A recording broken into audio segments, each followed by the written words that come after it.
Ito ang panahon ng paghilom. Mga kwento ng himalang pagpapagaling ni Jesus, mga kwento ng tagumpay at pag-ahon mula sa mapait na karanasan ng buhay. Dito lamang sa 702 DZAS FEBC Radio TV, Agapay ng Sambayanan.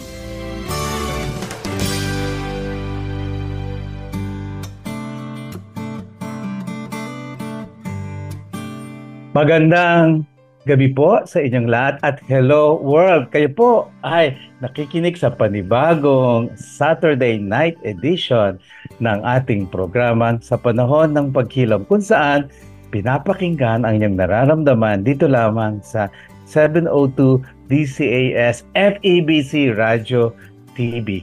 At ngayon pong gabi, maganda po ang ating episode dahil alam na po naman natin, pagpasok ng buwan ng Hunyo ay ating inaalala ang mga kalalakihan.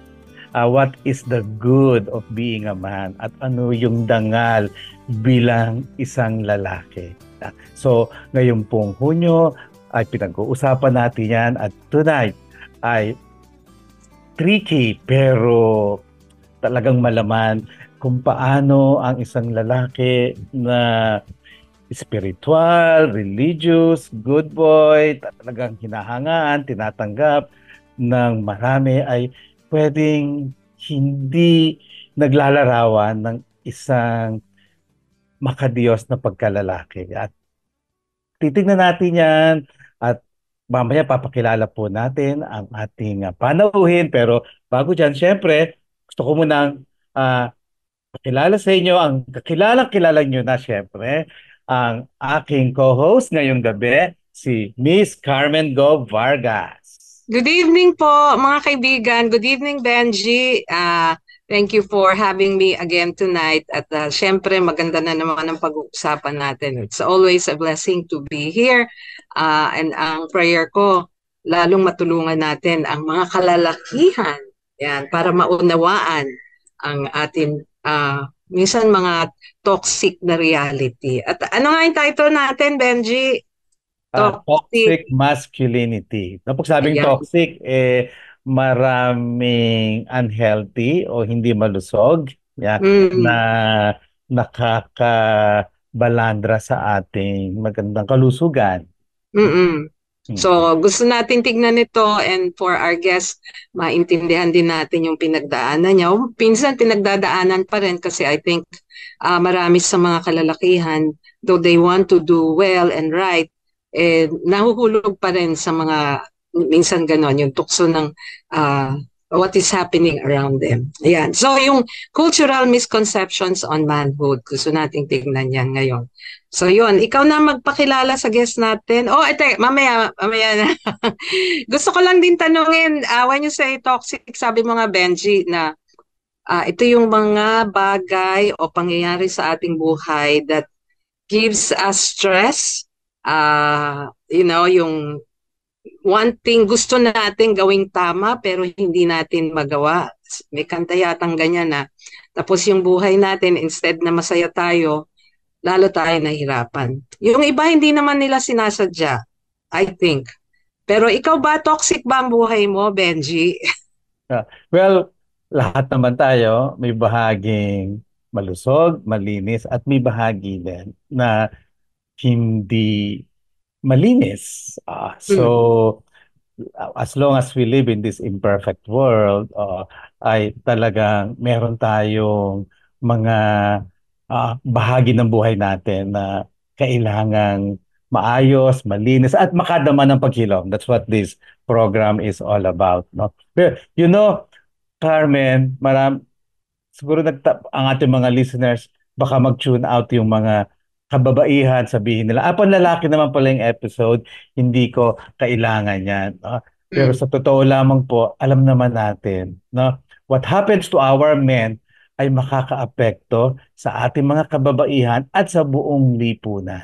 Kasi talaga ang lalaki ang binigyan ng mandato na talagang manguna at the strong man, the priest of the home. No? So ikaw, Carmen, bilang babae, bago natin kausapin yung ating paano, gusto kitang tanungin, ano sa'yo ang ibig sabihin ng isang lalaki na may dagal, may dignidad, at talagang lalaking kawangis na Ah, ginawa ng Panginoon. Oo.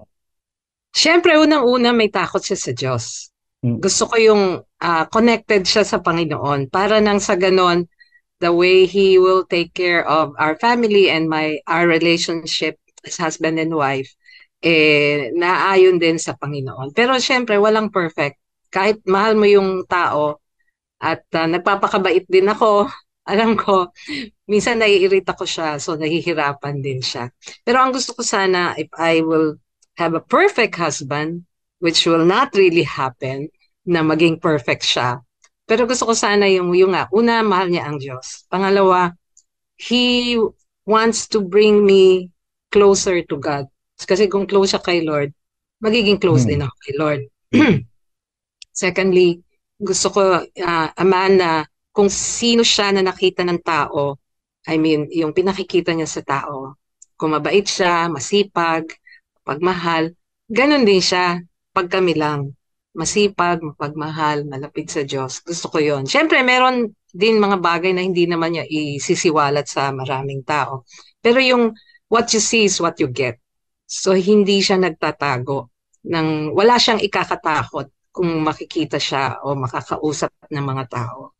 And siguro lastly, yung gusto ko din na yung isang lalaki na hindi lang puro yabang outwardly, kundi meron din siyang pag-iingat sa sarili niya. Yung relationship niya sa Panginoon, mahalaga yon. Pero yung may pag-iingat din siya in taking good care of himself, physically, also mentally, nag-aaral siya, nagsisikap siya. Maaaring hindi siya sabihin natin ganun kalalim ng aral sa iba, pero nagsisikap siya. Yung gusto niya maunawaan yung mga bagay na ini-expose na sa kanya ng Panginoon. Willing siya na mag-change kung merong kailangang baguhin. Siyempre, hindi mo maasahan yung perfectly na magagawa niya. It will also sometimes take time.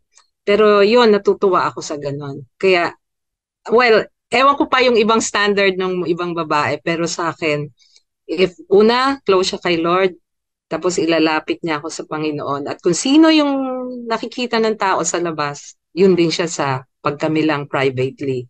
And yung meron din siyang pagsisikap na ayusin yung kanyang sarili with the help of the Lord. Yung hindi lang spiritual kasi yung iba very spiritual pero makikita mo tamad, wala namang hello, I mean dapat nagsasama yun Benji yung pagiging malapit mo sa Panginoon and then yung pagsisikap mong ikaw din mag-grow as a person and also emotionally, intellectually, physically may ganong pagsisikap. Yon. Natituwa ako na nakikita ko yon sa asawa ko. Nax, pinagyabang pa.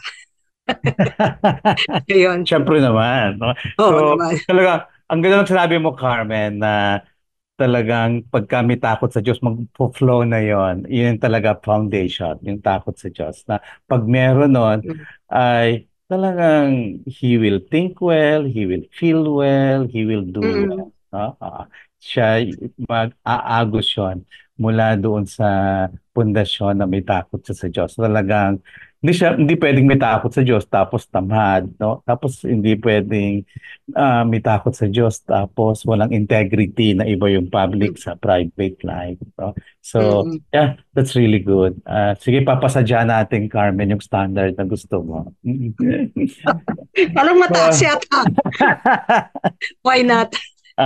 so, on that note, gusto kong pakilala na yung panauhin natin. Kasi Mm.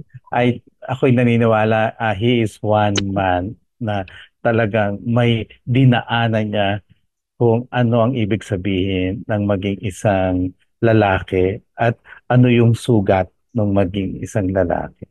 Mm. So, siya po, inaanak ko po siya sa kasal.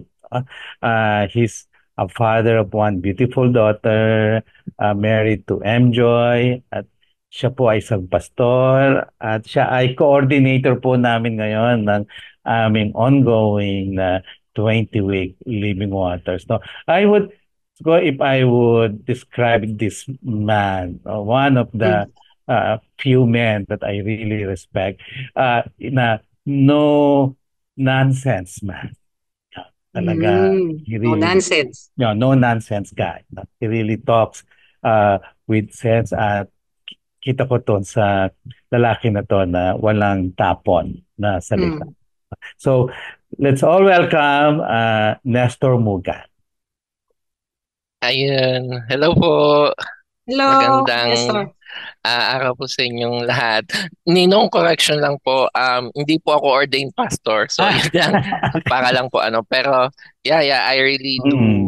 help both in church po and sa Body of Christ movement. Pero, yeah, yun Oo. po. Ang Pleasure to dating be mo here kasi po. sa akin, Pastor, kasi paring hindi mo yun office, pero you have a pastoral heart, and Mm. that's what you do. They say nga po, minsan by function, hindi man Ah, by ordination or ano. Pero nevertheless yan, it's our joy to serve the Lord po. okay. So, sige, Amen. Nestor, gusto mo bang may batiin ka muna bago ka namin? Ah, Mm. yeah, sige po. Siguro ay gusto ko lang po batiin yung aking wife, si M. Joy Hi Love, at saka yung aking uh, almost 2-year-old na daughter, si Pen Pen, although di niya pa ito naintindihan. And my mother, yan. Ay si Mama Rosalina. So yun, nakikinig po sila. And lahat po ng friends and tropa dyan, you know who you are, ang dami nyo. So thank you Ah, for listening. talagang tropa. Mm. Yung daughter niya, kamukhang-kamukha niya, ha? Oo nga Ayun. eh. Wala na po sa Adorable. nanay. Oh, anyway. Yun. She's now in a terrific 2 stage. Apo, yan. Mm, Almost two. Few months mm. pa po. So, Nestor, I know you are in your 30s, tama ba? Yes po, yes. Yes. So, Wag na lang po natin bigay yung wag exact. na natin eksakto, basta mahigit na 3 dekada. At of course, I'm much older than you. But ano ang, sa itong journey mo, ano ang nabuo sa'yo na what it means to be a man? Okay, so yung ending po agad, no? Siguro po I would like to share this at the latter part nung program po or nung discussion. Pero siguro to preempt po, no, for me, through uh through the things I went through po sa Living Waters or sa church or life in general, siguro I discovered yung nakaka-relate ako dun sa sinabi ni David kay Solomon nung Mm. malapit na po siyang mamatay. I think it's in First Kings. I can't really remember the specific passage. Pero sinabi niya Mm. po doon kay Solomon na I'm going to a place na you cannot go or di ka pa makakapunta. Parang he's giving his last parang instructions or guidance kay Solomon. Sabi niya, I want you to act like a man and do the will of God. So Mm. for Mm. me, ang gusto po kasi sabihin doon ni David sa ibang translation yung act like a man, be courageous, do not fear. So parang na-attribute ko po doon na being a man is really taking courage and doing the will of God. Parang super Mm. important po yung word na nagdudugtong doon sa dalawa, kaya and. So hindi pwedeng matapang lang, hindi pwedeng um, walang takot lang, dapat ginagawa yung kalooban ng Diyos. Kasi at the end of the day, what makes a man is if he is obedient to his father, he is doing really what the father wants him to do. So malawak pa po yun na concept na hopefully through our discussion, mahimay po natin. Sige, so parang ano tayo mga ganun daw ang Chinese nagsimula sa dulo at so Yeah. Galing. I want to ask you na doon sa parang naging definition mo kung ano yung actually yung dinaanan mo. So in your growing up years, you're growing up as a boy, paano na-model sa'yo yung maging lalaki? Of course, through the first one in your life, yung tatay mo. Oo. So, Oh. ano yung naging imahe sa'yo o what it means to be a boy? I've always shared that I really had a good experience with my father growing up. I think sa ano po no sa program na or sa organization natin, yung Living Waters, we normally hear people na they did not have a good experience with their father. Medyo dun po, minsan hirap ako relate dahil ako po kasi talagang maganda yung experience ko sa father ko Mm. simula nung bata ako hanggang paglaki. It's not perfect, pero masasabi ko po na in general, very helpful, inspiring talaga siya. And siguro growing up, nakita ko po yung sa father ko na talagang he is a good provider, number one. Tapos talagang ginaguide niya po kami, yung family namin. Nakita ko din po how he led yung mother ko and yung family namin. And hindi ko din po siguro makalimutang characteristics ng papa ko. Super ano niya po, parang super maparaan. Parang ang galing niya po gumawa ng paraan. Although parang in retrospect ngayon na medyo may konting background na po tayo ng healing, nakita ko din po yung a bit of extreme side or mga unhealthy side nung ginagawa niya. Like one, um, I don't hear him much na parang asking help. Parang eventually Mm. na-realize ko it's not really helpful even for us men, whether you're a father, you're single or what, not to acknowledge your own need. So that's one. And Mm. pangalawa, yun din po, yung parang I think ano lang his because yun lang yung alam niya din or maaring growing up yun lang din yung napakita sa kanya. He doesn't show much emotions na like malungkot or umiiyak. Parang I rarely or parang wala akong maalalang memory na nakita ko yung ganung father ko. Parang for me, it's his attempt to protect us. It's his attempt to really give us that statement na be strong, pakatatag ka sa buhay, tapos wag ka papaloko, wag ka papadaya, parang mga ganong bagay. Pero yeah, parang meron din po siyang hindi magandang effect pag tinignan natin yung bigger picture. Pero in Mm. general, the experience was really great and hanggang ngayon dala ko po yung mga magagandang bagay na tinuro niya. But at the same time, I must admit na meron din po akong nadalang mga hindi magagandang bagay na recently ko lang po na-realize na these are unhealthy practices that I need to unlearn. Would you like to give us an idea ano yung unhealthy practices? Pero connected to that, napansin ko when you said na walang pinakikitang emotion ang father mo kasi gusto niya maging strong kayo.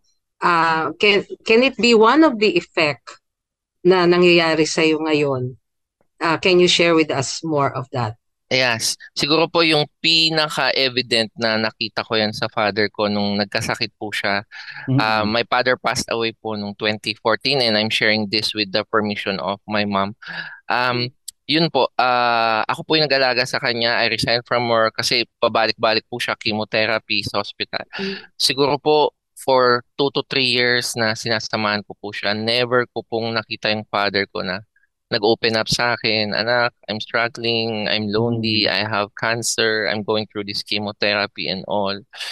To the extent po na up to the very time na kinuha po siya ni Lord, wala po kaming nadinig, wala po ako nadinig sa kanya. If there's one regret I really have is hindi ako nagkaroon ng ganong conversation sa father ko. Laging, ang conversation po namin is yung victories, yung celebrations, yung achievements naming dalawa.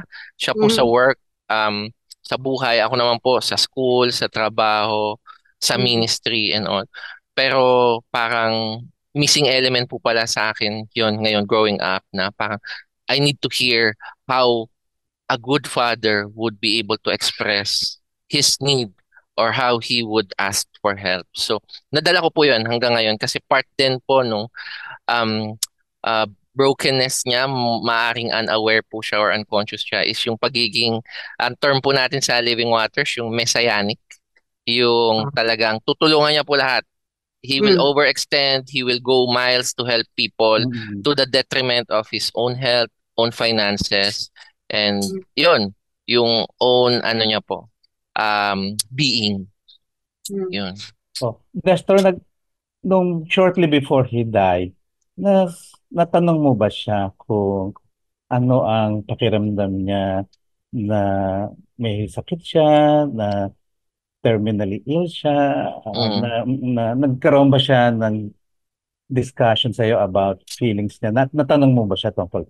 Hindi ko po siya directly natanong pero I remember a lot of times na dahil during that time po medyo on fire ka kay Lord, talagang Mm. I'm very prayerful that time kasi sabi ko yun lang yung mga offer ko sa father ko, wala naman akong pera. Yeah. So Mm. whenever Mm. nag-a-attempt ako pa, pag-pray kita or pagtulog siya, nililay hands ko siya. Yun po yung attempt ko na sana mag-open siya habang pinapadinig ko po sa kanya yung prayer. Pero wala po talaga Nino. Parang hindi ko man siya natanong Mm. directly, Mm. Mm. nag-insinuate ako ng mga discussion to Mm. extract that Yeah. emotion or Mm. that help na kailangan niya. Pero wala po talaga at the very end, hindi po ako nakadinig na itong nararamdaman ko, malungkot ako, I need help, nag-aalala ako, etc. Wala po talaga. Mhm, mm. So So, ano how na is it? yung pinaka Sige. ay sige Carmen. Ano sige I was last just na. thinking, Ano lang yung ah, pinaka most vulnerable moment niya sa'yo? Hindi ko po makakalimutan tuwing tatawagin niya lang ako, sabi niya, Kong, anak, tapos nakahiga lang po siya. Tapos hihilahin niya yung right hand ko, tapos ililay hands niya po sa gut niya. Tapos alam ko na po yun. Gusto niya Okay. lang mapag-pray siya. Yun na po for me yung most Mm. vulnerable moment niya. Aside sa sinasamahan ko siya sa ano po, Mm. sa hospital.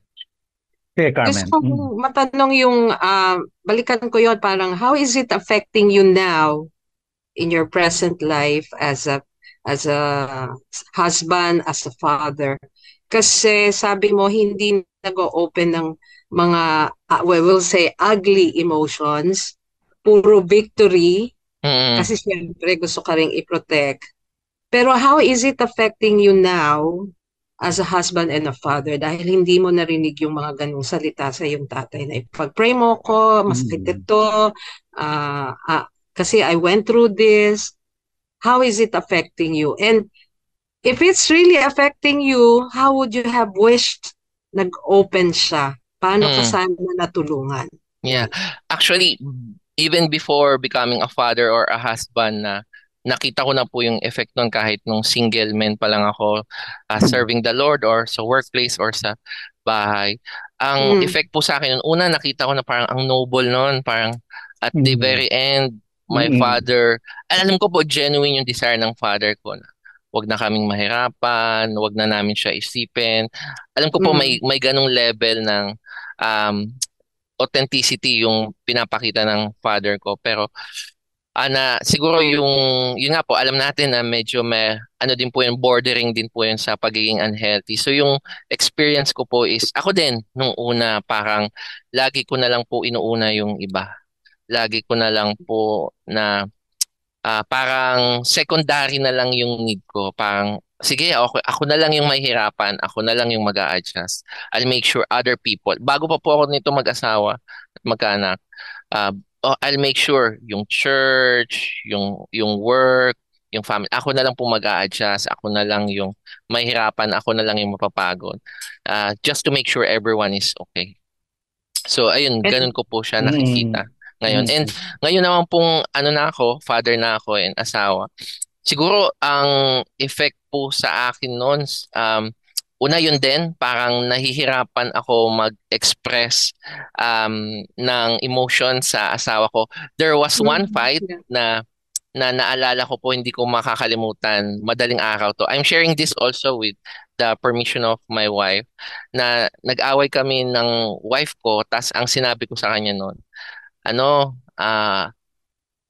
napapagod na kasi ako kasi wala akong mapaglagyan ng galit ko. Parang Mm. as a man, parang as a Christian husband, parang bawal ako magalit.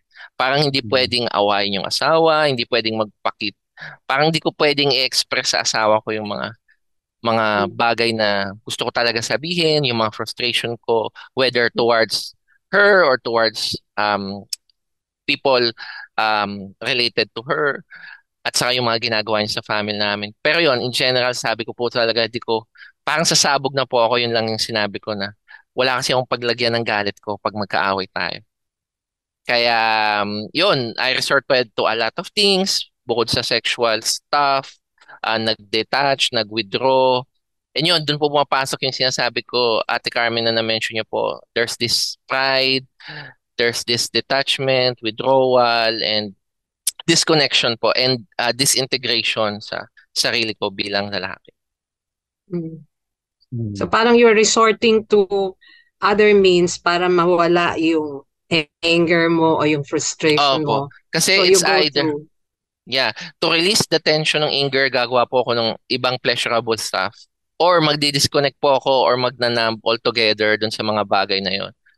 Or yun nga po kasi wala akong mapaglagyan nung galit ko, parang i-dismiss ko na lang, i-spiritualize ko na lang. Bawal magalit, noble to na talagang tawag dito, unahin ko yung kapakanan ng pamilya ko, ng asawa, which is totoo naman po, no? Pero may certain degree or level that I have to communicate things to my wife, even do the difficult but necessary conversations with her. Kasi otherwise, I'm not being a good example to him, especially in acknowledging yung need ko, yung need namin. At lahat ng ito, itong effects na to, yung relational dynamics na to with your wife, can be rooted doon sa wala kang naranasang emotional bonding with your dad. And I'm sensing na from your story, yung dynamic nyo sa pamilya ay wala yung it's okay not to be okay. Yun. Siguro in terms of emotional bonding, matindi yung emotional bonding namin ng father ko. Siya very expressive siya. I think sa kanya ko nakuha yun yung I love you, talagang tawag ito mapuri, yung very vocal po siya to express yung ano niya, joy niya.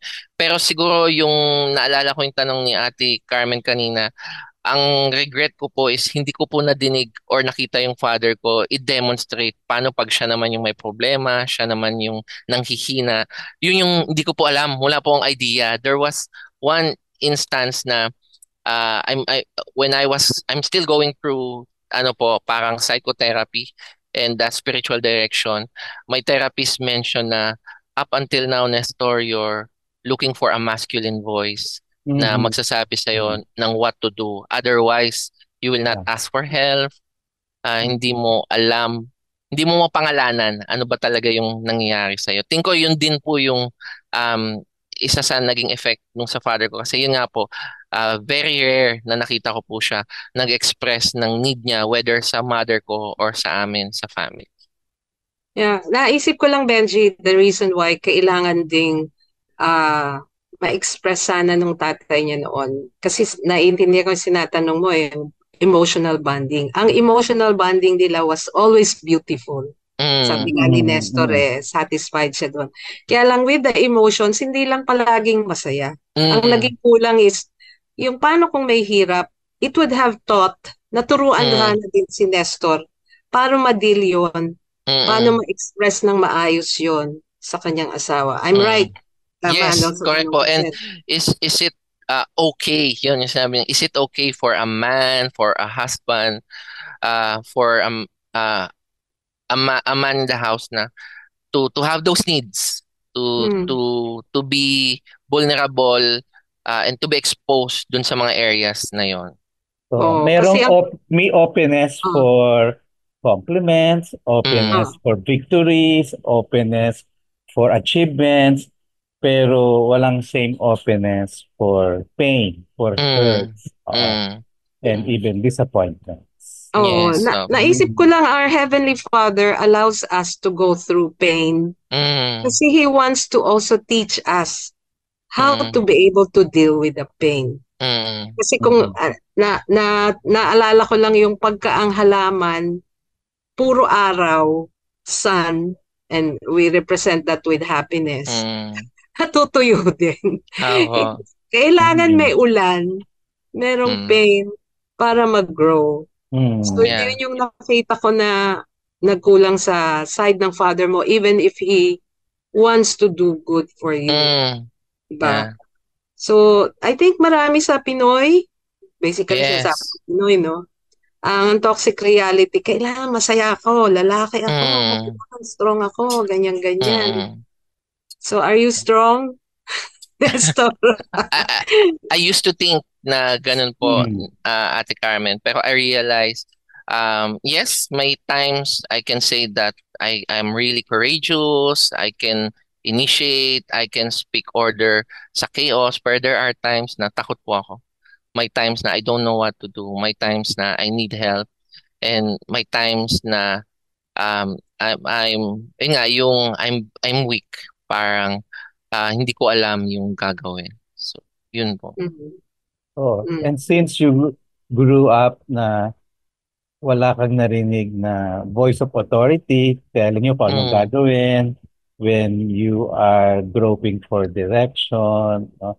And also na wala kang narinig na parang kasama pag mm, meron kang pain. So, obviously, of course, kahit sinong boy, merong fear, mm, mm. merong hurt, merong pain. So, since hindi mo siya nadi-discuss with mm, your father, how was it like for you as a boy dealing with those hurts, yung unpleasant emotions, knowing na perhaps niyakap mo yung perhaps ally na dapat laging okay, no? yeah. Or ang pwede lang pag-usapan ay yung sabi nga ni Carmen ay yung sunshine, no? So Mm, ano, so as a boy, paano mo pinoproseso yun?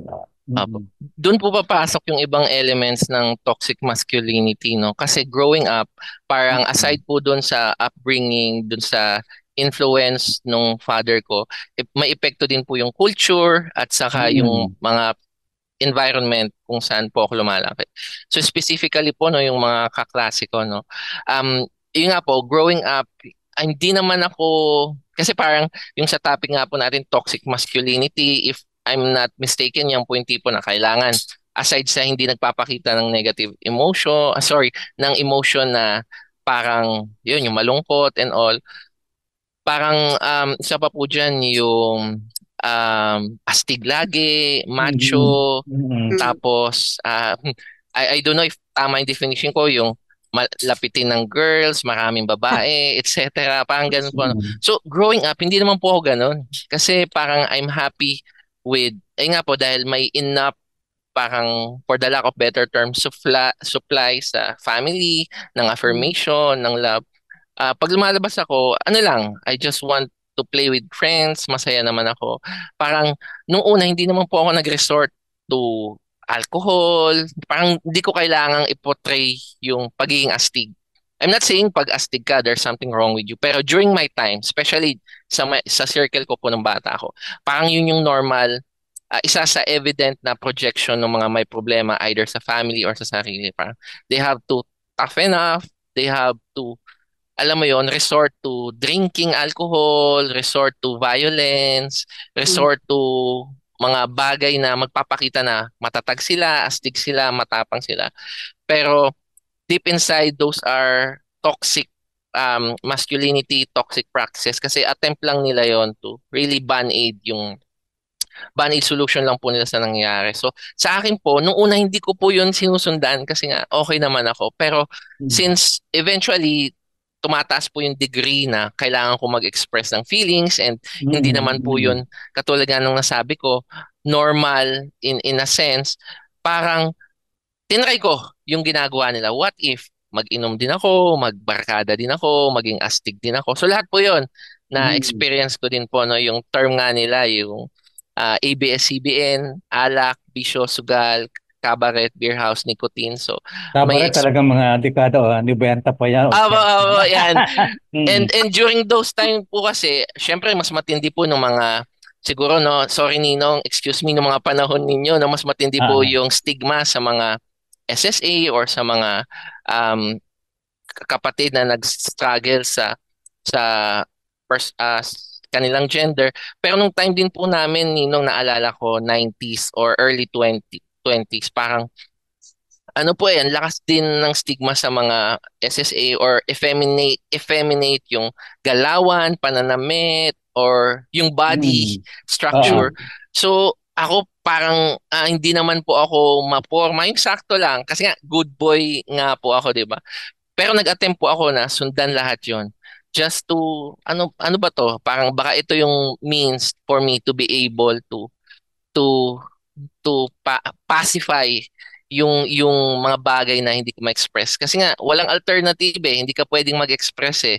For me, because number one, hindi ko alam yon. Pangalawa, hindi yun yung culture, hindi yun yung pinapakita ng mga nasa paligid ko. So, gagayahin ko na lang yung ginagawa nila. So, yun po, Ninong, parang ganong way po ako nag-cope up, not being able to express yung totoo ko po talaga na nararamdaman or nangyayari sa akin, which is totally ano po kabaliktaran po ng feeling ko ng ah, disenyo ni Lord sa akin. Kasi ngayon po, I'm embracing being expressive, being extroverted, being kung ano po talaga yung ano sa akin ni Lord, disenyo niya.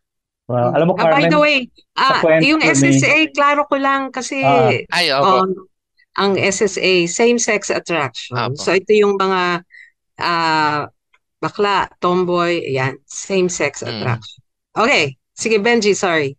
Sige. So, ang nakita ko doon, habang nakikinig ako sa iyo, Nestor, sa kwento mo, yung absence ng boses ng tatay ay may void na naiwan at kaya Mm. nayakap mo yung boses ng culture.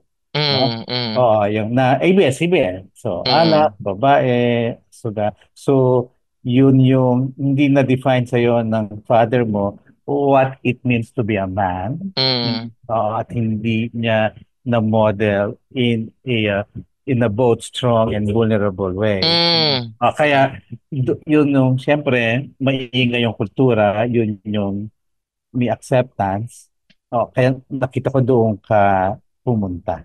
Opo, siguro Oo. yun yung missing element, yung how to be vulnerable, healthily Mm-mm. vulnerable. I think yun po yung missing element sa akin. Kaya po ibang avenues yung hinanahapan ko ng solusyon for those things. And Mm. nauwi nga po ako doon sa mga toxic masculinity expressions such as, ayun, di ka magpapakita ng emosyon, di ka mag-express, yun, alak, bisyo, magpapakaastig ka, magiging pinakamagaling ka. So, yun po. Oo. How yung parang Rambo style na I Mm, can do it, and yes, then yes. Frank Sinatra na I can do it my way, no? Uh, So, sige, alam ko may healing na lang sa'yo, pero bago natin puntahan yung healing part, yung habang nandoon ka doon sa toxic masculine expression na yon, how was it like living in that kind of world? ah, nakakaano ninong, nakaka-frustrate. Kasi parang ginawa ko na nga yung gusto nyo or gusto nyo in my mind, no? Pero bakit ganun pa rin? Nag-strike po yan one time ninong, nung college po ako. Meron po akong ka-groupmate sa thesis. Hindi ko po ito makakalimutan na Mm. experience na I think isa po to sa mga memories that tingin ko nagtulong sa akin to reflect anong ginagawa ko, ba't ko ginagawa yung mga bagay na to. And yung na-experience ko po tong ikukwento ko, this was the time na nagsisimula na po akong makakilala kay Lord. Nag-a-attend na po ako ng mga Bible Mm. study. Pero hindi pa po ako ganun kalalim. Pero ito po yun eh. Nung may thesis po kami, may kagrupo po akong dun sa thesis. May gusto po akong itanong sa kanya. So tinawagan ko po siya. Nung Mm. tinawagan ko po siya, ang sumagot po ng phone ay I don't know, kamag-anak niya po, kapatid. And yung pag-angat po ng phone, yung typical po na Nestor, I think alam niyo naman po yun. Hello, good afternoon po. Pwede po kay ganito. Ganun, yun po yung exact word ko. Tapos nadinig ko sumigaw yung ano, yung nasa kabilang line na tinawag po yung classmate ko, sabi niya. Kunyari pangalan po ng classmate ko is Juan. Oy Juan, tinatawagan ka ng ano, baklang girlfriend mo. So parang, Mm. bakit? Mm. What's wrong with my voice? What's wrong with what I said? Parang Mm. ano ba yung boses? Ano ba yung tono ng lalaki? Parang may mali po ba doon? So, napaisip po ako doon. Kasi that classmate is one of the guys na parang I'm trying to please, I'm trying to show na okay ako, cool ako, astig din ako. So, yun, siguro hindi ko po makalimutan yung parang gusto ko na nga po ibaba yung phone. Bakit? Ano ba yung nasabi ko? So, as along with that memories is ay nga po nagsisimula na din ako mag-attend kaya kine-question ko na po why am I doing what I'm doing. Thus there were instances din po na part of my desire to belong and to be astig is I joined a band no nung ano po ako. Then I discovered na hindi naman po kasi ako magaling mag-gitara. Sakto lang, as in basic lang. Nalaman ko na sinasama lang po pala ako kasi para makadagdag sa pambayad Mm. nung band rehearsal studio. So parang ano ba to? Parang Mm. I'm doing all of those things na wala naman pala talagang kwenta. Mm. So, yun, I started to despise them. I started to really dig deeper. Ano ba talaga yung kailangan ko? And nasan ba talaga ako sa journey ko bilang isang lalaki? Mm. Mm. So in a way, you were searching. You were Opo, opo. really finding what is a masculine, what is a man. So were you Opo. able to find it naman? Yes, yes, opo. Parang at the latter part of my college, ano po, although high school pa lang may nagba-Bible study na po sa amin.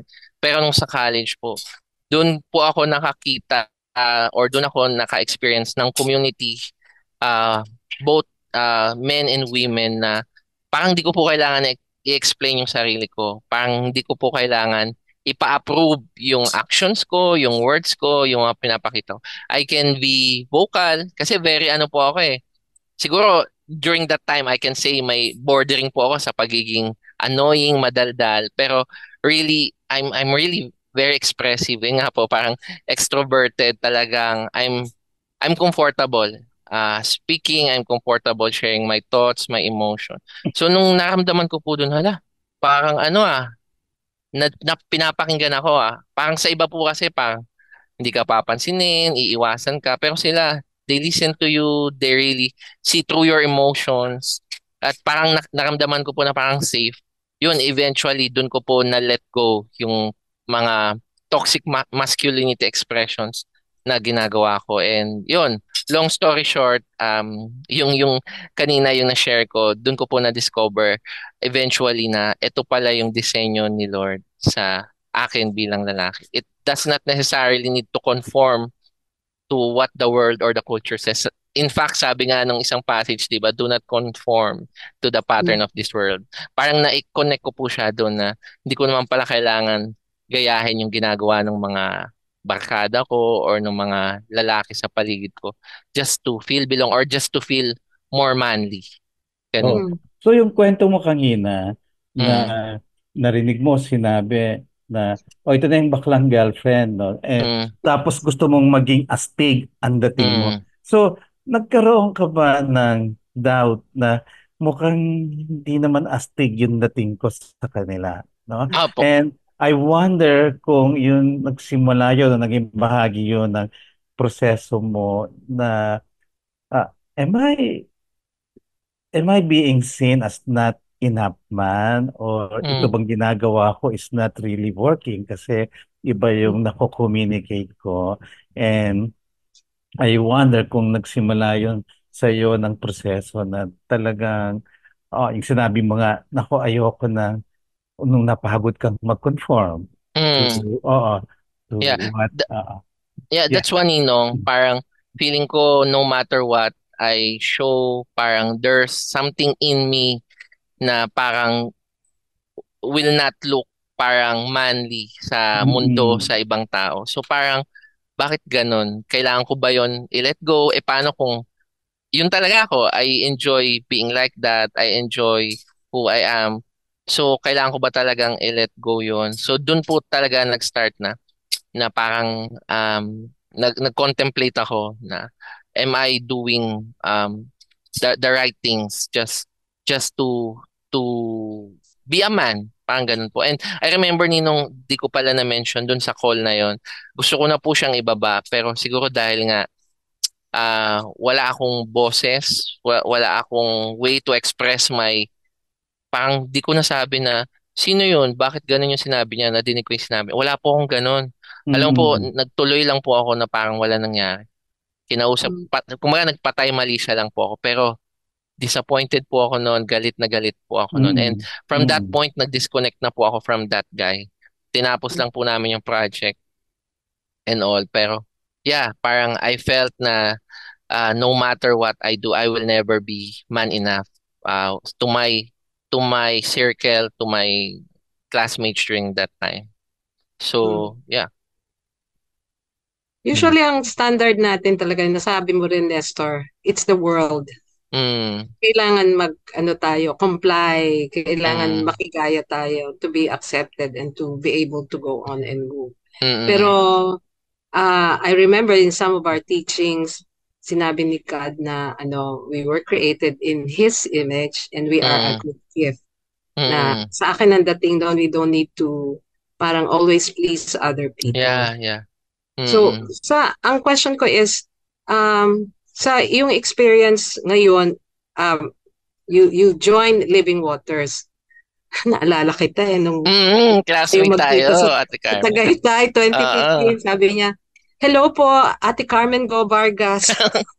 Oo, kasi ano po ako parang bagong Christian pa lang po ako nung sikat na sikat po si Ate Carmen kasi I'm part of an organization na sa Body of Christ na didinig po namin sa FEBC. So, sikat po yan. Lahat ng classmate namin nung LT nagpapapicture kay Ate Carmen. Tapos ako po, privilege na sa amin, yung ka-roommate ko po, sa amin po tumatabi si Ate Carmen tuwing lunch at dinner. So, yeah.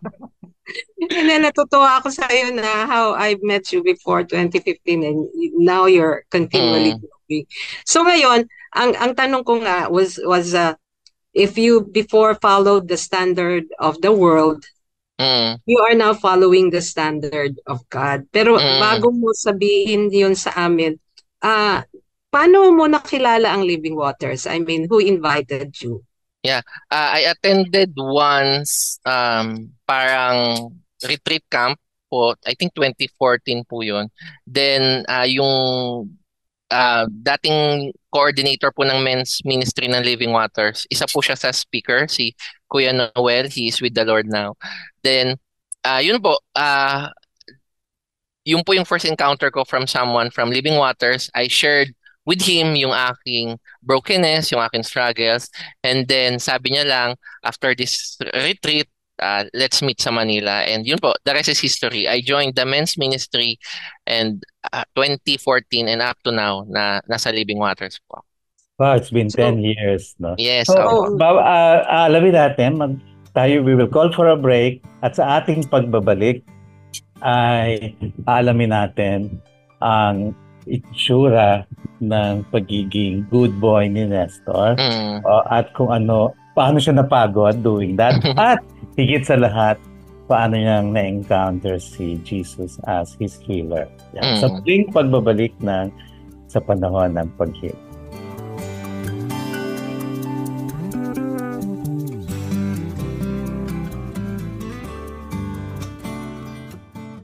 Ito ang panahon ng paghilom.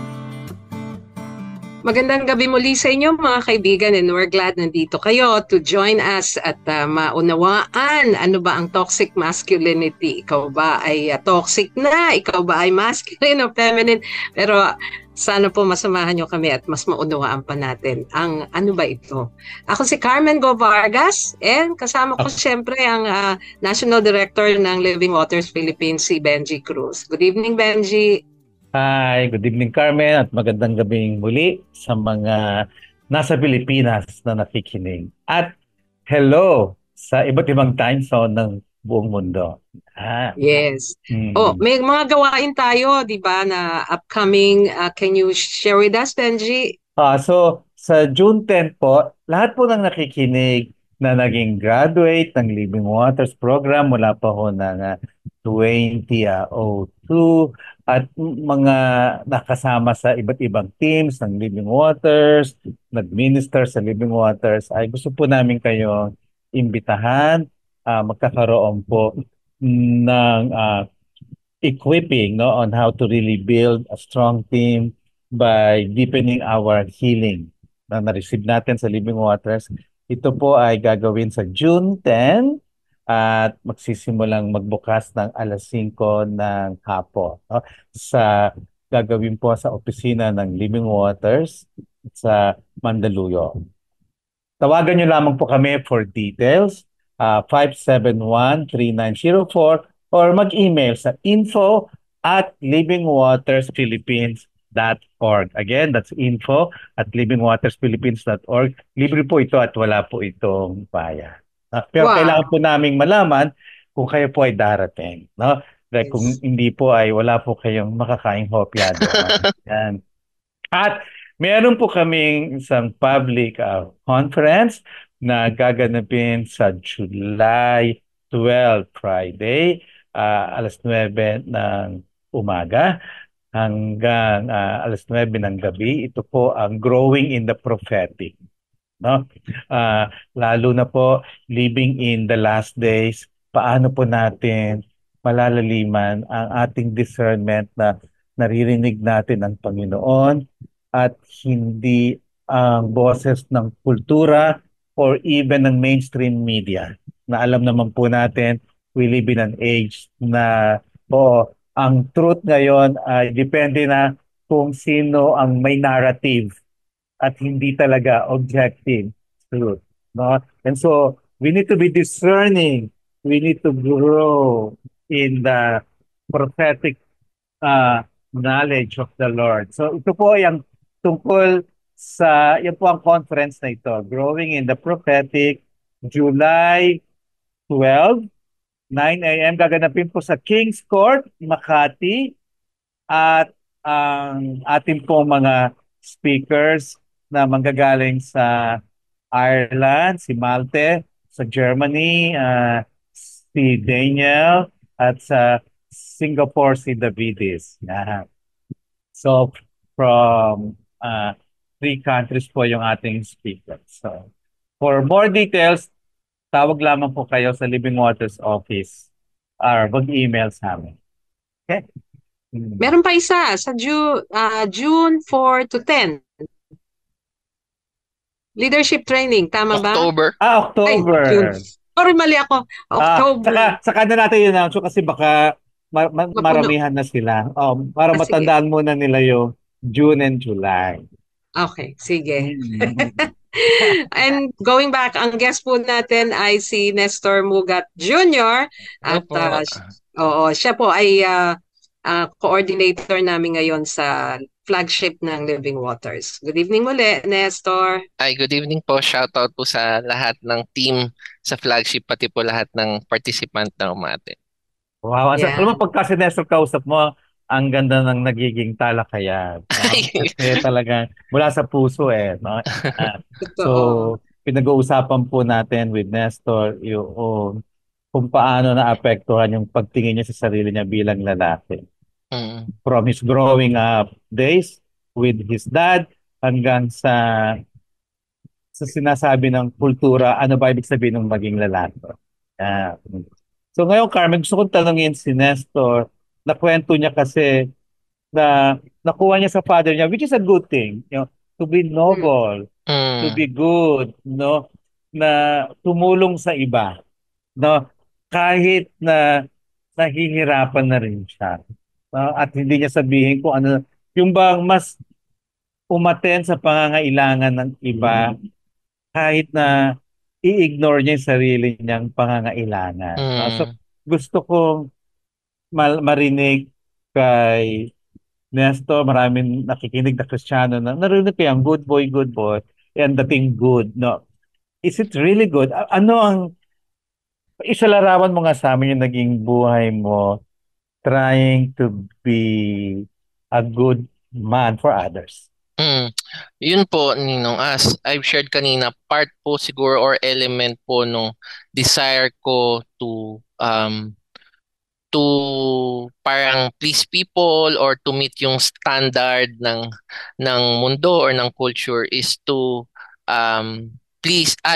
to make sure lahat ng tao I'm okay with them, na tutulungan ko sila. Siguro yung itsura po nung good boy sa akin is ano po ako wala po akong tatanggihan. Lahat ng isabihin mo sa akin, lahat ng kailangan mong tulong, gagawan ko ng paraan. Parang yes, yes boy nga po or yes man nga din po yung term Mm. natin dyan. And when you say good boy, talagang parang walang ang expression po niyan, yung broken expression po niyan, sobrang galang, sobrang matulungin, sobrang di makabasag pinggan, parang parang ang banal-banal, ang holy-holy. Pero sa totoo lang po, parang because of yung need for security, yung need for parang validation, ayan po yung nagiging expression nung na yon, nung brokenness na yon. And sa akin po naging very evident yan kasi especially nung single pa po ako, both in the ministry, both in workplace and in the family. Talagang wala po akong tatanggihan trabaho kahit nararanasan ko po ang pasok ko po 6 a.m., Yeah. mag-overtime kami hanggang 1:00. Nakatira po ako sa Cainta, tas yung work ko sa Magallanes, Makati. So Naku, parang grabe. uwi lang po ako ng 1:00, baka maliligo lang po ako noon, kakain, papasok na po ulit ako dahil I just want to parang I'm used to na parang naging parte po ng sistema ko 'yon. Tulong, tulong, tulong. Parang lalaki ka, parang and lagi pong na-associate pag lalaki ka, leader ka. So pag leader ka, di mo pwede pabayaan yung mga tao mo, di mo pwede pabayaan yung mga pinagkatiwala sa'yo. Parang to the extent na yun nga, sa work ang expression nun talagang overworking, I can't say no, um, parang 8 hours a week 8 hours, 8 days a week nagtatrabaho dahil may overtime, no? Dahil dun sa overtime naging seemingly 8 days a week nag-work. So yun po yung expression. And then sa ministry, the same po. Parang wala po akong tatanggihang ministry involvement, magbo-volunteer po ako lagi. And parang pati po yung na-experience ko po, no? I mean, I know the Lord use it eventually for His good. Pero na-experience ko po na even yung resources, money, time na para sana sa akin or sa family ko is na bibigay ko po sa iba. But yun, may certain element po doon na feeling ko overextension na po yun. Hindi feeling, at sa ngayon po retrospect, ano po ako, ginawa ko po yun, I must confess, not to please the Lord, but to please those peoples or my leaders, or to just have that sense na as a leader, as a Christian leader, as a man, as a follower of Christ, parang nagawa ko yung bagay na yun. Pero yeah, not unconsciously, di ko po nakikita to the detriment na po yun ng own relationship ko kay Lord, ng relationship ko with my family, and nung health ko po. O yung health, naisip ko yun, parang wala ka ng tulugan na. Yes, yes. During that time po kasi, pag hindi ko na po sabihin kung anong taon, nahiya sa edad no? Pero yung mga early 20s po, very vibrant kasi talaga yan eh. Talagang kaya ko po i-juggle yung mga bagay-bagay. Kaya, yun, talagang kahit wala pong tulugan, kayang-kaya po yun. So, Nestor, yung I imagine may mga invitation sa'yo or may ibibigay sa'yong hihingi ng tulong gagawin mo na hindi ka makano kahit na gusto mong magno. Yes, yes. Opo. So may resentment bang nabubuo dyan? Ayaw mo pero ginagawa mo kasi yun yung leader na Christian. Nung una, Ninong, hindi ko pa yung mapangalanan na resentment. Ang example po niyan, pagka gabing-gabi na someone texted you or called you, can we meet bro? I'm parang kuya tawag na, kuya, ito po problema namin. During that time, may hinahandle po ako na couples, young couples, magkaaway po kami. Alam mo yun, yung talagang minsan pupuntahan nyo pa po talaga doon sa lugar nila. So, ako naman po, walang ibang gagawa nito eh. Ang term ko nga, disciples ko to eh. Parang kailangan ko po itong gawin. Nung after ko po gawin yung pag-uwi ko, parang may feeling po na ako na hindi ko mapangalanan. Parang hindi ako happy parang hindi naman ako satisfied. Yes, parang natulungan ko sila. Yes, medyo na solusyonan yung problema nila or at least na pacify yung situation. Pero parang sa akin po parang may hindi ako mapaliwanag na feeling. And ngayon ko lang po na-realize nung nag-undergo po ako ng healing program sa Living Waters. Yun po pala yun, yung resentment na parang I was not really being a good gift to myself in a sense na I'm overextending po. Parang naalala ko tuloy, Carmen, yung mga usual kwento ron ng mga hindi makano or hindi masabing opinion nila. Oh, para saan ba tayo kakain? Bahala ka na. Ano bang gusto mong kainin? Pizza o barbecue? Ikaw na bahala. Hanggang sa napunta sila sa isang restaurant na wala palang may gusto kahit isa sa kanila. Pero walang nagsasalita at yun, tiniis lang. At sabi mo nga, walang pangalan pero resentment na pala ang tawag. Nagsisisi na po ako na ginawa ko yun. At napansin ko din, sa kwento mo, mayroong lie na ang leader ay kailangang laging tumulong. Na para bang yun yung definition ng to be a man and to be a leader as a man. Yeah. Totoo po yun. May thin line po na as a leader, you become responsible sa mga pinagkatiwala sa ni Lord. You will do talaga yung mga things na the Lord has called you to do. And really following the Lord is not easy. Sabi nga ni Lord, di ba? Carry your cross and follow me. Totoo po yan. May times we have to sacrifice. But if ang gauge ko po dyan ngayon lang po, no, parang again, looking back, tingin ko may marami pong ginawa na hindi na po gusto ni Lord kasi ang naging effect po nun, nasa palayo ako kay Lord eh. Yeah. Imbes na yung tulong, yung overextension ko po sa mga tao is it did not lead me deeper or closer to God or to those people. Eventually, unti-unti na po ako nagka-cut off sa kanila. Kasi parang napapagod na ako, hindi ko lang masabi sa kanila. So I think yun po yung magandang gauge sa mga nakikinig sa atin if they can relate to that na if hindi na po kayo napapalapit kay Lord, na apektuhan na po yung relationship niyo kay Lord or sa wife ninyo, sa family niyo, and I think you need to reassess. You need to discern. Tama pa po ba? If I may share din po, no, parang I heard this teaching sa Living Waters na even si Jesus may mga nilalagpasan siyang city. Yeah. Ibig sabihin, alam niya po kung saan lang siya magmi-minister, saan lang siya on that particular day or moment, sino lang yung gusto ni Lord na abutin. Gusto ng Father na abutin niya. And as we all know, may time talaga si Jesus, nagwi-withdraw siya to have that time to with the Father, to replenish or to just be intimate with God. So, yun, magandang gauge po yun para to assure or to check if tama pa po ba yung ginagawa nating pagtulong. Ang tanong ko naman, yung nung napagod ka, part ba nung pagod mo nagalit ka rin kay Lord? Parang, why are you doing this? Why are you allowing me to go through this? Alam mo namang, I'm trying to be a good boy for you, tapos ganito. Opo. Ako po I'm not saying lahat ng expressions ganito, pero dahil po good boy ako, parang mahirap po magalit kay Lord. Parang ang tingin ko po nun, hindi dapat nagagalit kay Lord. That's blasphemy, that's disrespect.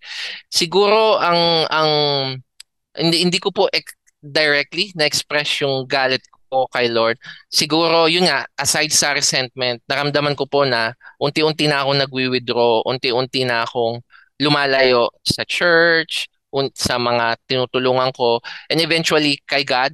Then yun na po, I went through other things or to cope up dun sa nararamdaman ko pong pagod. Pleasurable, sinful and pleasurable things na ginawa ko po just to cope up. So nandun na po yung mga sexual stuff and yung mga na-share ko po kanina na mga bisyo, yan.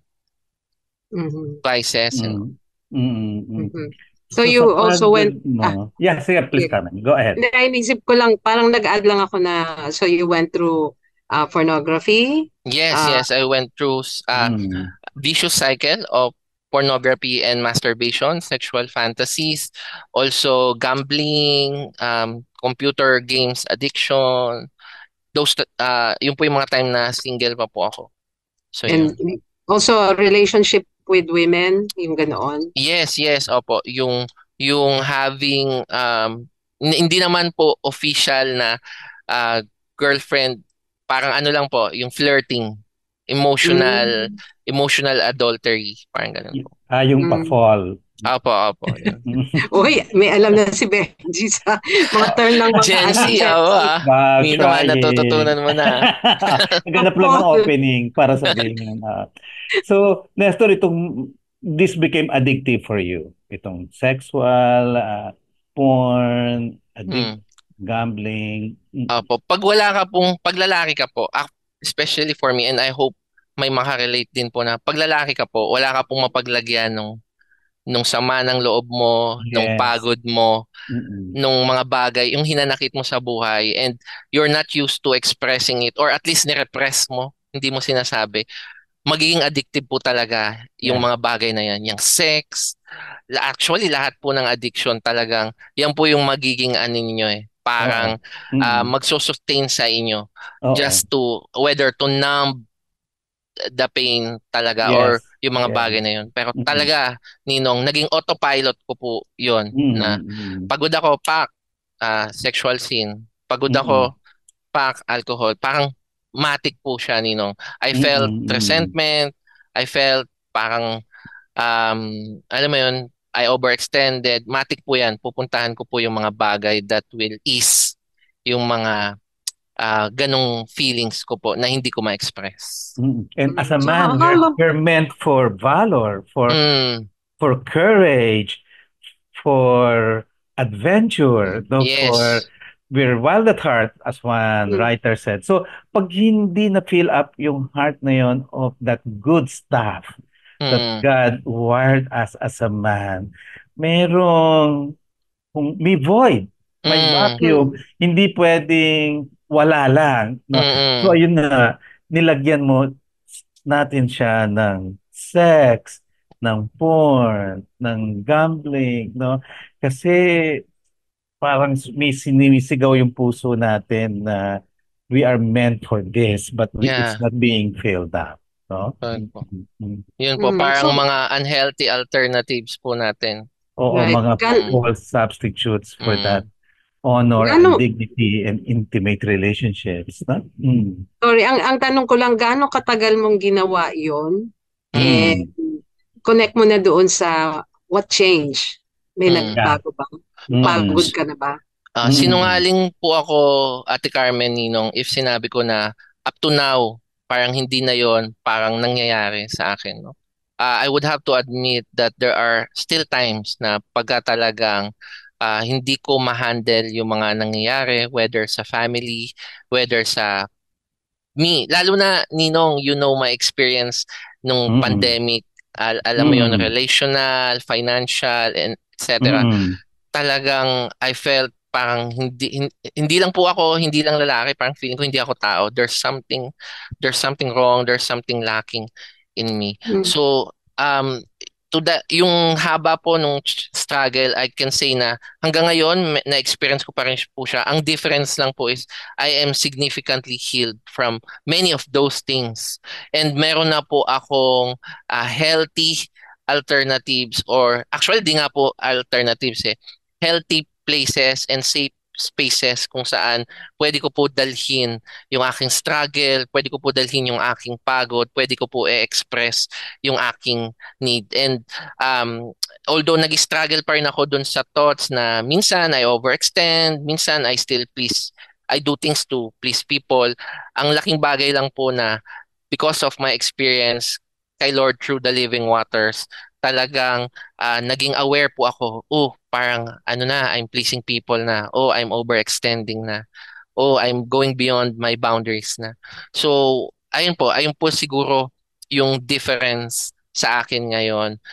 But yes, I still find ano po myself sometimes na nagfo-fall pa rin dun sa mga false alternatives. But I want to ask you, Nestor, ano yung pinaka-defining point na Mm. talagang Jesus intervened sa'yo Mm. at doon nagsimula yung healing mo from the dark effects of being good boy and lack of bonding with Okay. God. In in one event po sa Living Waters, we always do listening prayer where we just commune with the Lord, we silence Mm. ourselves and just ask for God to speak to us. there's one, ano po, hindi ko po, hanggang ngayon, very vivid yung vision na parang nakakatawa po, no? Kasi yung isi-share ko about sa puno ng mangga, may mangga po dito sa harapan ko, no? May Ah, exhibit A ka. Oo nga po eh. Pero ang vision po na na-receive ko noon, Lord, I feel rejected. I feel like nobody likes me. There's something wrong with me. Parang may kulang sa akin. I don't know what that is.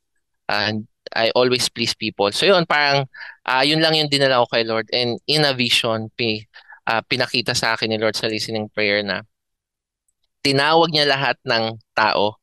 Nakita ko po dun sa vision yung mga malalapit na tao sa buhay ko, family, church, and dinemonstrate niya po ah paano itanim yung itanim yung puno ng mangga. So, alam naman po natin yung buto lang yung kailangan, no? So, Mm-mm. pinakita po doon sa vision na inalis yung laman, of course, itinabi para kainin. Tapos yung buto po, yung balat, yung pangit na parts, yan. Yung pangit na parts, itinanim ni Lord and doon sa vision, tumubo. Then, nung malaki na yung puno, doon sa vision, namumunga na. Parang sinabi ni Lord, this is how I view Nestor. Parang pinresenta ko ni Lord sa mga tao na even the seemingly not good parts na ayaw niyo sa kanya, na ginagawa niya ng paraan para tanggapin niyo, which represent yung balat, yung buto yung tinatapon dun sa buto ng mga. Yun yung ginamit ni Lord to bring forth a tree that bears fruit. A strong tree, a beautiful tree that bears fruit. So, yun po yung talagang hindi ko makakalimutan na after Wow. that moment po, natutunan ko po tanggapin yung sarili ko. Whether kahit hindi po ako gusto ng lahat, minsan may mga tao na hindi ka lang talaga bet. Mm. Doon ko po na-realize na hindi ko talaga kaya i-please lahat ng tao. And I can't be the man that the world, I might not be that kind of man na dinidefine ng world na that ganito lahat and all. Pero I can be the man that God wants me to be. And for me, okay na ako doon. That's enough for me to really be able to live out na life na gusto sa akin ni Lord and still bear fruit in terms Yeah. of my relationship, in terms of the ministry. So yun po. Oo. So, it's a beautiful Wow. vision kasi Yes, yung beautiful. buto, you died.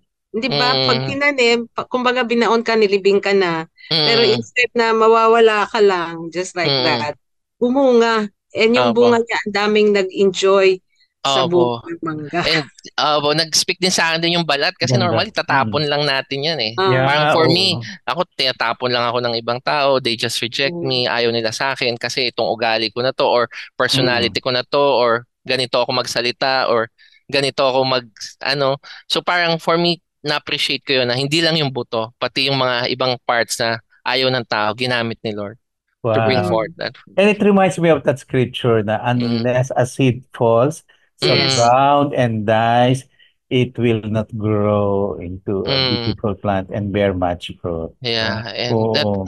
after that incident, I kid you not, nung talagang super naramdaman ko yung freedom. Super Wow. naramdaman ko na Mm. may boses ako. I can say Yeah. na ito yung gusto ko, ito yung gusto ko gawin, ito yung hindi ko kayang Mm. gawin, and ito yung nangyayari sa akin. It gave Mm. me that capacity to share, to say na I need help, hindi ako okay. Example nga po niyan kahapon, if you notice, I was able to verbalize my need. Mm. So, na-mention ko po na, team, I'm not in a good place. Mm. Can you cover Mm. my shift for today as the pastor of the day? So, someone covered for me. Parang, wow, pwede pala po. Yun. Mm. Mm, Mm. Mm. yun. Parang Ikaw pala. I do not need to force myself na gawin yung mga bagay pagka hindi ko kaya at wala ako I'm not in a good place. Yun po. Wow, that's Ay, healing from yes. you what you did not receive from your father. So, Yes, opo, parang opo. you can express your need. Mm, Oo. And Mm. na-mention no Benji kanina yung unless the wheat died.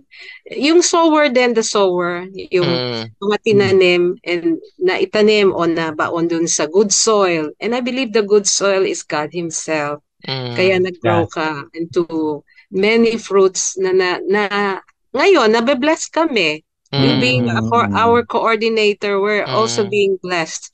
Kayo ni Mm. Vicky na coordinator sa flagship natin ngayon. We are Yes. blessed. Thank you din mm, doon, Yeah. Nestor. And another thing that I love about the vision you saw Mm. na si Jesus mismo yung nag-present Mm, dito sa mga people who matter to you, no? mm, Mm. People who I suppose yun yung mga piniplease mo. Yun yung yes. mga gusto mong gawa ng maganda, ng pakita yung and yet ang pinakita ni God hindi naman yung good boy Nestor na Mm, image mo. Ang pinakita nga ni God yung sabi mo yung buto na mm, tinatapon, no? mm, So pinakita ni God this is the not so good part of Nestor that you do yes. not know. And that, ang nasense ko, God is so proud to show it. Mm, To, yeah. at parang pinapakita ni God sa kanila na ito yung Nestor hindi nyo nakikita. Mm, Pero mahal ko rin tong Nestor na to at itong part ni Nestor ang what brings life. yeah. Mm, And what The is ugly in part. by me. mm, The part that you don't tip, choose mula mm, kay Mm. Nestor. Yung mm, tinatapon Oh, nyo. Pero opo. yes. yung hindi nyo alam, yung tinatapon nyo, yun yung binubuhay ko sa kanya. Correct. And if I may add to that, Ninong, ang effect din po sa akin ng vision na yon, tinuruan ako ni Lord na wag mo dalhin sa tao yung buto or yung balat, dalhin mo sa akin. Mm. Because Amen. pinapakita ko sa kanila, this is what I do with these things.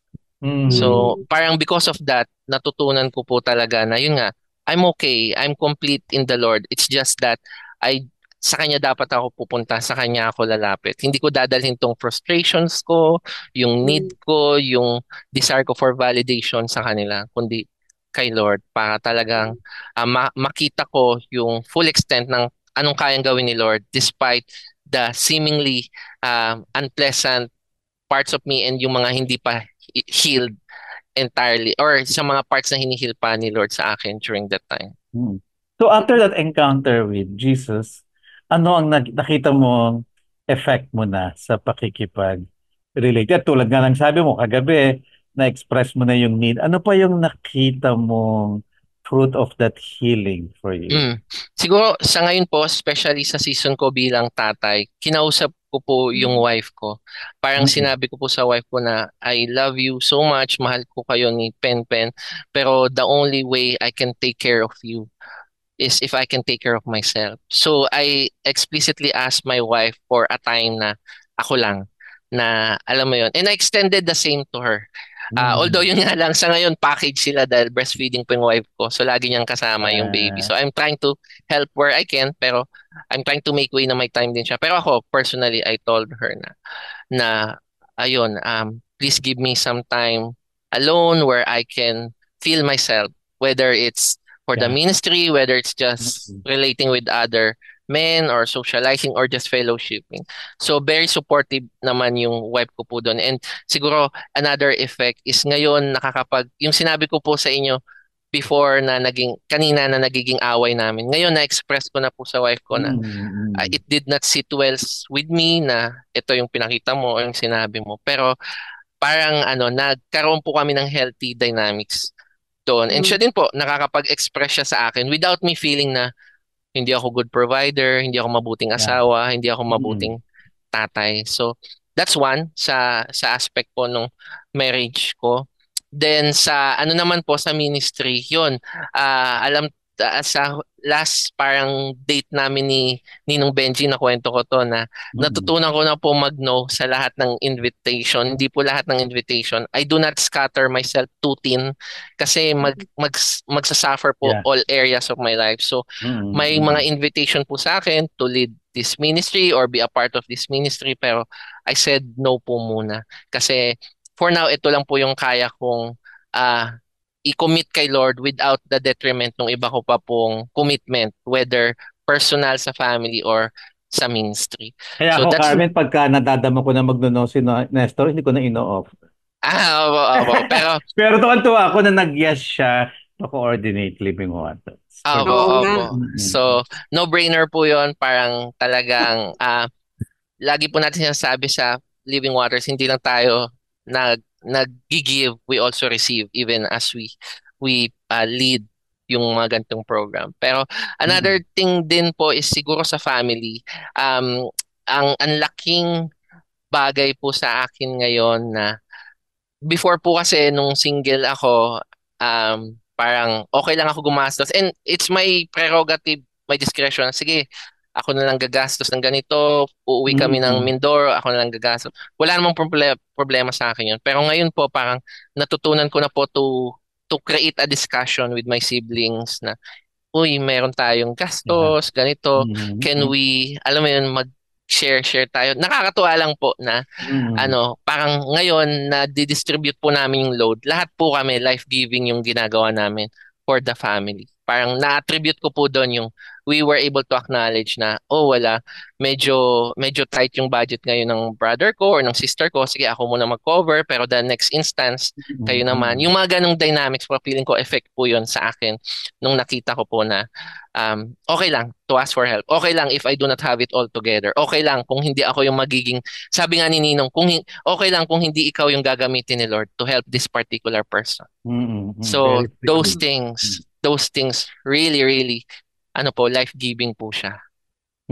So, Nestor, ano yung I'm just curious to know, ano yung difference nung you were feeling good na you're needed, na people Mm, see you as a good boy, no? Ngayon naman, ano yung nakakasay ka ng no, tapos meron kang freedom to really speak your mind and to express your emotion. mm, Ano, kasi supposed to be parehong ah, good yung motivation mo doon, yung good mm. effect. Anong pagkakaiba ngayon, especially sa Mm. emotional makeup? Mm. Siguro po in terms of emotion, wala na po yung residue or remnant ng Mm. nagsisisi ako, ba't ko ginawa yung Ah, parang ah, ah. sana di ko na, halos wala na po yun. Most of the times, hindi ko na po yun nararamdaman. Especially if I really parang in-enforce ko po yung healthy boundaries ko na ito lang yung kaya kong i-commit. Yun po, emotionally parang helpful po siya sa akin. Hindi ko po napagsisisihan yung tulong. And Mm. I appreciate more yung ginagawa ko. Kasi before, yung sabi nga ni Ninong, and I'm still healing from this, pero ngayon nakikita ko na po na hindi na po ako nag-aantay ng thank you. Parang wala po Mm. sa akin whether they appreciate it or not. Kasi ginawa ko yon out within my healthy boundary, out of my Amen. love for the Lord and for them. So Mm. whether or not they appreciate it or manotice nila or at least ma-express nila yung pagiging grateful nila in a way na gusto ko or hindi, okay lang sa akin. So that's one. Pero siguro po yung major difference po no Ninong nung before na good boy and ngayon po na talagang I'm being true to what the Lord has designed me to be and ano talaga yung nasa heart ko, how yung yung feelings ko, yung emotion ko, yung nagiging totoo po talaga ako doon is ang difference po nun yung na-mention ko kanina. Ngayon hindi po ako napapalayo kay Lord. I feel like Mm. personally I feel more drawn kay Lord. Lord, Mm. thank you for Mm. for parang I'm in awe.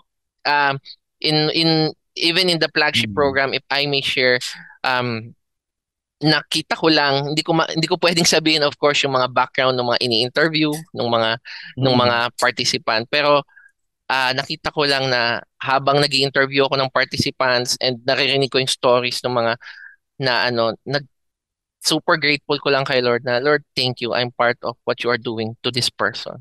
I'm crying Wow. Mm. in one interview I was crying with the participant dahil nakita ko lang talaga na Lord, thank you. I'm part of what you're doing to this Mm. man. So Yeah. that's one. I feel drawn more to the Lord. And pangalawa, yung ni-remind sa akin ni Ninong, people are drawn to God, not to me. Kasi po, pagka good boy ka, and yun nga, Mm. pagka yung isa sa gustong ma-achieve ng toxic masculinity, ikaw yung bida, ikaw yung pinakamagaling, ikaw yung astig. Ang difference po ngayon, parang lahat directed to God. Mm. So parang yun, I think yun yung greatest indicators ko, yung dalawa po na yun. Napapalapit ako kay Lord and people are drawn to God. Yun po yung Mm. indicators ko that I'm operating from a healthy sense of manhood, masculinity, and boundaries. Okay. So, Nestor, pwede mo ba kaming ipanalangin? Ako, we can go on and on, pero time na talaga natin. Oh, Pwede mo, sige, if you can pray for our listeners. sige po. Let's pray. Heavenly Father, Lord Jesus, precious Holy Spirit, we just thank you for our time today. Thank you for your revelation, Lord, the wisdom, Lord, and the guidance you given us to just discuss this topic. And Lord, we lift to you, Lord, not only the men, Lord, but also the women, Lord, who is suffering, Lord, whether unconsciously or consciously, Lord, sa mga stereotypes, Lord, and toxic, Lord, expectation ng mundo, Lord, ng mga tao sa paligid, even churches, Lord. We pray for those men experiencing, Lord, or operating, Lord, yung toxic masculinity, maging sa women, Lord. We pray na ikaw yung patuloy na magbigay sa kanila ng sense of identity and sense of being. Lord, only through that, only knowing who they are in you, will they be able to really operate as the man and woman you have called them to be. Lord, I pray, even right now, I just sense ministers really crying and connecting, Lord. Nare-realize nila, Lord, yung degree ng pain, Lord, ng pagod, Lord, na na-experience. Lord, I pray that you comfort them. Lord, will you just assure them, Lord, na all their labors will never be in vain. But Lord, can you also assure them that this time you will take care of them? You will, Lord, personally comfort them, that you will be intentional, Lord, in pursuing them. And Lord, you are committing to their healing, to their restoration, and to the redemption of their identity as beloved sons and daughters of you, O God. Lord, I pray for these people na ilapit nyo din po sila, Lord, sa mga tamang tao, Lord, that will not, Lord, parang deplete, Lord, yung kanilang resources, emotional, spiritual, even financial. But Lord, will give them space to take care of their needs, that will give them space na sila naman po, Lord, yung tutulungan, sila naman yung makaka-receive. Lord, I pray that you create these spaces in the churches, specifically the churches, oh God. I pray then, Lord, also in marriages, Lord, in the family, sa mga tatay, sa mga nanay, sa mag-asawa, Lord, you will create this space that they will be able to acknowledge their needs, Lord, to each other, to discuss, Lord, yung mga bagay that does not sit well with each other, Lord, yung mga frustration, yung mga, even, Lord, the unpleasant, seemingly unpleasant emotions, yung anger, Lord, yung irritation, Lord, yung disappointment. I pray, Lord, na matutunan ng mga kalalakihan, Lord, even ng women, Lord, na it's okay to talk about these things. And it's just parang tama lang, Lord, na pag-usapan itong mga bagay na to. And they do not need to repress those feelings. They do not need to parang hide it. They do not need to have it all together, Lord, in just coming to you, in just doing what you have called them. They can be in a place, Lord, na minsan wala silang maibibigay, and ang kaya lang nilang gawin is just to watch you, just to observe, Lord, kung paano mo i-redeem, gagawin, or tutulungan yung isang tao, or i-accomplish yung isang bagay, Lord, na akala namin kami, Lord, kami lang yung gagawa, kami lang yung makatapos. So Lord, we release all men, Lord, even women, from, Lord, toxic expectations of the world. We release them from guilt also, na pag nag-say no sila, ang sama nilang leader, ang sama nilang tatay, ang sama nilang asawa, ang sama nilang pastor, Lord, I release them from any false guilt, Lord, from those. Give them discernment, give them wisdom, give them Holy Spirit, Lord, the leading, Lord, that they will be able to know, Lord, kung saan mo lang sila dinadako, kung saan mo lang sila ginagamit. And yes, Lord, more than anything else, Lord, I pray that in everything that they will do, Lord, they will not lose their true identity of being beloved son and daughter. Lord, that in everything, Lord, mas mapapalapit sila sa inyo. And Lord, in all that they do, Lord, they will draw people unto you, O God. So God, I pray for these men. I pray that you bless their uniqueness, Lord. I pray that they will appreciate, absorb, Lord, and embrace, Lord, the beauty, Lord, that of how you designed and created them to be. Sabi mo nga, Lord, we are fearfully and wonderfully made. Lord, before our substance are formed, you have seen us, Lord. So we pray that we will be comfortable in just being who we are in you. Whether or not, Lord, ito yung Parang naayon sa mundo, ito yung astig para sa mundo, ito yung cool, ito yung katanggap-tanggap. Lord, may we conform to your word, to your truth, and not to the world's, Lord, definition or standard, Panginoon. Thank you, Lord, because we cannot do this on our own. Lord, only from your constant assurance, affirmation, Lord, and security will be able to rest, Lord, in the beauty, Lord, of who we are and operate from that position, Lord, healthy position of beloved sons, Lord. Thank you, Father, and we lift to you all these men and women. In Jesus' name we pray. Wow. Amen. Wow. Amen. Beautiful. Feeling ko hindi lang tayo nagkaroon ng talakayan, but a visitation from the Lord himself. Yeah, very. Thank you at maraming salamat sa iyo, Carmen. Salamat sa iyo, Nestor. Maraming salamat sa ating mga tagapakinig. At kami po ay bumabati sa inyo na isang mapayapang gabi at magmiig ulit tayo sa susunod na Sabado.